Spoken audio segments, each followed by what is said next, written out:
எல்லா குழந்தைங்களுக்கும் என்னோட வணக்கம். நான் உங்க தீபிகா அருண்.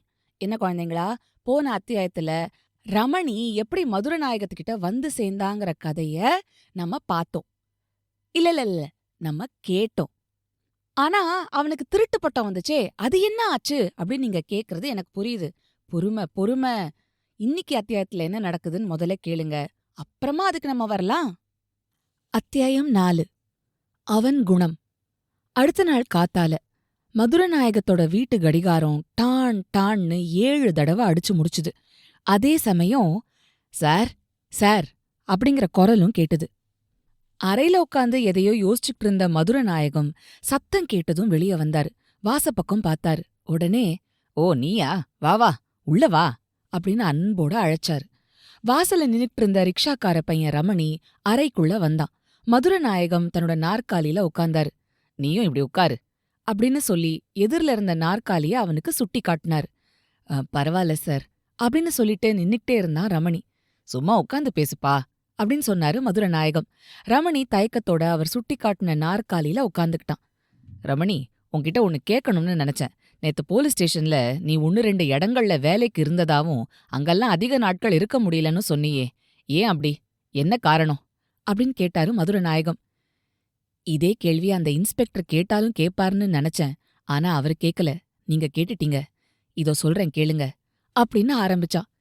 என் அப்பா இறந்ததும் நான் மதுரையில முதல்ல ஒரு பணக்காரர் வீட்ல வேலைக்கு சேர்ந்தேன். எடுபிடி வேலைதான். சாப்பாடு போட்டு 2 ரூபாய் சம்பளம் கொடுத்தாரு அந்த பணக்காரர். அவர் சுத்த கருமி, ஈவு இறக்கம் இல்லாதவர். ஒரு நாள் காலையில ஒரு சின்ன பொண்ணு, வயசு 5 கூட இருக்காது, பிச்சை கேட்க அந்த வீட்டுக்கு வந்தா. அப்ப எல்லாரும் பலகாரம் சாப்பிட்டுட்டு இருந்தாங்க. நான் மட்டும்தான் சாப்பிடணும். பிச்சைக்கார பொண்ணு, ஐயா சாமி பிச்சை போடுங்க பசியா இருக்குன்னு சொல்லிக்கிட்டே கையில இருந்த தட்டை நீட்டினா. அவள பார்க்க எனக்கு பரிதாபமா இருந்தது. ஆனா அந்த பணக்காரருக்கு கோவம்தான் வந்தது.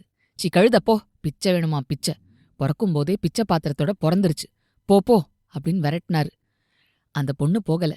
ஐயா உங்களுக்கு கோடி புண்ணியம் உண்டு, ஏதாவது கொடுங்க ஐயான்னு சொல்லி அவர் காலை பிடிச்சு கெஞ்சினா. உடனே அவர் காலை வேகமா உதறினாரு. அவ கீழே விழுந்தா. கையில இருந்த தட்டும் தரையில உருண்டு ஓடுச்சு. அந்த பரிதாப காட்சிய பார்க்க எனக்கு சகிக்கல. கொஞ்ச நேரம் கழிச்சு அந்த பொண்ணு மெதுவா எழுந்தா. கலங்கின கண்ணை தொடச்சுக்கிட்டு நடக்க ஆரம்பிச்சா. 5 நிமிஷம் ஆச்சு. பணக்காரர் என்கிட்ட காலனா கொடுத்து பொடி வாங்கிட்டு வர சொன்னாரு. வெளியே வந்ததும் அந்த சின்ன பொண்ணு எங்கன்னு தேடி பார்த்தேன். தெருக்கோடியில களைச்சு போய் உட்கார்ந்திருந்தா. உடனே நான் அவகிட்ட ஓடினேன். தங்கச்சி நீ வருத்தப்படாத. உன்னை ஒரு பணக்காரர் பிடிச்சு தள்ளினாரே, அவர் வீட்ல தான் நான் இருக்கேன். உன்னை பார்க்க எனக்கு வருத்தமா இருக்கு. நீ இப்பவே எழுந்து நேரா அந்த வீட்டு கொல்லைப்புறத்துக்கு போ. நானும் ஒரு நொடியில் அங்க வந்துடுறேன். வந்ததும் உனக்கு நிச்சயமா ஏதாவது சாப்பிட்றதுக்கு தரேன்னு சொல்லி அவளை அனுப்பி வச்சேன். கொஞ்ச நேரத்துல பொடிய வாங்கிக்கிட்டு போய் பணக்காரர்கிட்ட கொடுத்துட்டு சமயக்கட்டுக்கு போனேன். எனக்காக இருந்த 3 இட்லியையும் ஒரு இலையில வச்சேன். அதை எடுத்துக்கிட்டு கொல்லைப்புறத்துக்கு போனேன். அங்க தயாரா காத்துக்கிட்டு இருந்த சிறுமிகிட்ட கொடுத்து சாப்பிட சொன்னேன். அந்த பொண்ணு ஆசாசியா இட்லிய சாப்பிட்றத பார்த்து ரொம்ப சந்தோஷமா இருந்தது. இது நடந்து 1/4 மணி நேரம் கூட ஆயிருக்காது. முதலாளி கூப்பிடுறதா சமயக்காரன் வந்து என்ன கூப்பிட்டான். உடனே நான் அந்த பணக்காரர்கிட்ட போனேன். டேய், நீ என்ன வேலை செஞ்ச? அயோக்கிய பயலே, யாரோ ஒரு பிச்சைக்கார பொண்ணு, அவளுக்கு நீ இட்லி கொடுத்தியாமே, யார கேட்டுட்டு கொடுத்தன்னு ரொம்ப கோவமா கத்துனார். சமயக்காரன் கோள் சொல்லிருக்கணும்னு தெரிஞ்சுக்கிட்டேன். ஐயோ, நான் ஒன்னும் திருடி கொடுக்கலையே, எனக்காக இருந்த இட்லிய தானே அவளுக்கு கொடுத்துட்டு நான் பட்னி கிடக்கேன் அப்படின்னு சொன்னேன். என் பேச்ச கேட்டதும் அவருக்கு கோபம் ஜாஸ்தி ஆயிடுச்சு. டேய், யாரை ஏமாத்த பாக்குற?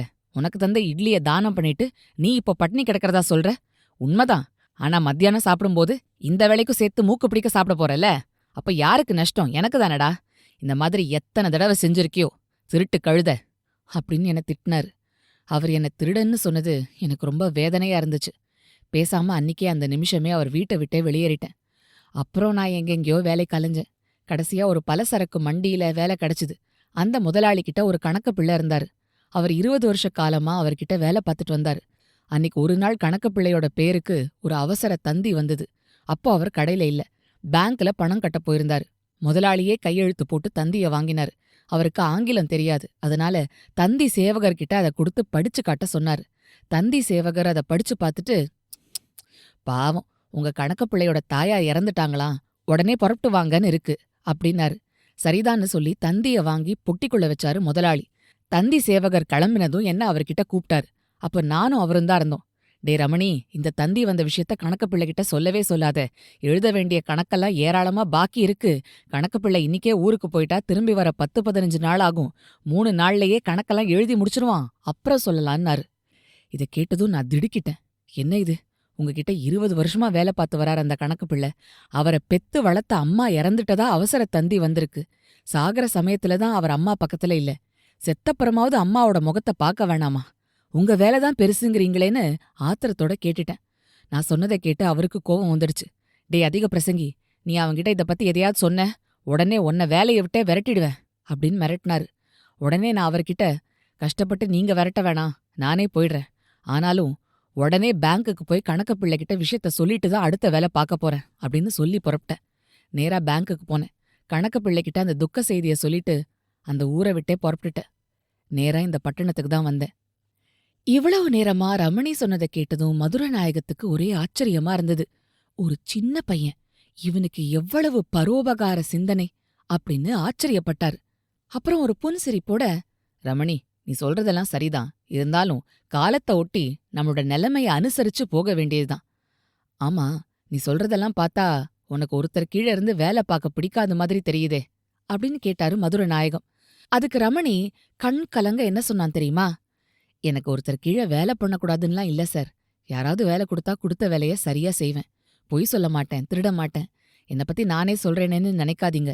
சிபாரிசு செய்ய எனக்கு வேற யாரு இருக்காங்க? உடனே மதுரநாயகம், சரி வருத்தப்படாத, எங்க சபா முதலாளிகிட்ட சொல்லி பாக்கறேன். அவர் உன்னை எடுத்துக்கலாம். இதுக்காக தான் உன்னை இங்க வர சொன்னேன் அப்படின்னாரு. அன்னிக்கே முதலாளி மோகனரங்கத்துக்கிட்ட ரமணி அழைச்சுக்கிட்டு போனாரு. அவனை நாடக சபாவுல சேர்த்துக்க அனுமதி கேட்டாரு. ரமணி ஒரு அனாதை அப்படிங்கறத கேட்டதும் முதலாளி கொஞ்சம் தயங்கினாரு. மதுரநாயகம் ரொம்ப சிபாரிசு செஞ்ச உடனே, சரி உனக்கு நடிக்க தெரியுமா? இதுக்கு முன்னாடி எங்கேயாவது நடிச்சிருக்கியா அப்படின்னு ரமணிய கேட்டாரு. இல்ல சார், சொல்லி கொடுத்தா பழகிக்கிறேன் அப்படின்னு சொன்னா ரமணி. அதெல்லாம் இப்ப வேணாம். ஆபீஸ் பையனா வேலை பார்த்த ஞானமுத்து ஒரு வாரம் லீவுல ஊருக்கு போனவன் இன்னும் திரும்ப வரல. 15 நாள் ஆகுது, தகவலும் இல்ல. மதுரநாயகம், அவன் இனிமே வந்தா வேணான்னு சொல்லி அனுப்பிடுங்க. இன்னிலேருந்து அவன் வேலையை இந்த பையன் பார்க்கட்டும். நாடகத்துல மத்த பசங்க எப்படி நடிக்கிறாங்கங்கிறத சும்மா இருக்கும்போது இவன் பார்த்து தெரிஞ்சுக்கிட்டோம். 1 வருஷம் கழிச்சு நடிக்கிறத பத்தி யோசிக்கலாம் அப்படின்னாரு முதலாளி. ரமணி அன்னிக்கே 10 ரூபா சம்பளத்துல ஆபீஸ் பையனா சேர்ந்துட்டான். பொய் சொல்லாம திருடாம யோக்கியனாதான் இதுவரைக்கும் அவன் நடந்துட்டு வந்தான். அப்படிப்பட்டவன் இப்போ பட்டு துணிய திருடிட்டான்னு சொன்னா மதுரநாயகம் உடனே நம்பிடுவாரா? என்ன குழந்தைங்களா, இந்த கதை உங்களுக்கு பிடிச்சிருக்கா? பரோபகார சிந்தனை அப்படின்னா என்னன்னு உங்களுக்கு புரிஞ்சுதா? இல்லையா? போய் உங்க அப்பா அம்மாவை கேளுங்க. பரோபகார சிந்தனை நம்ம எல்லாரும் வளர்த்துக்க வேண்டிய ஒண்ணு குழந்தைங்களா. சரி, அடுத்த வாரம் அடுத்த அத்தியாயத்தோட நான் உங்களை சந்திக்கிறேன். அது வரைக்கும் சிரிச்சுக்கிட்டு கிரிச்சுக்கிட்டு சந்தோஷமா இருங்க.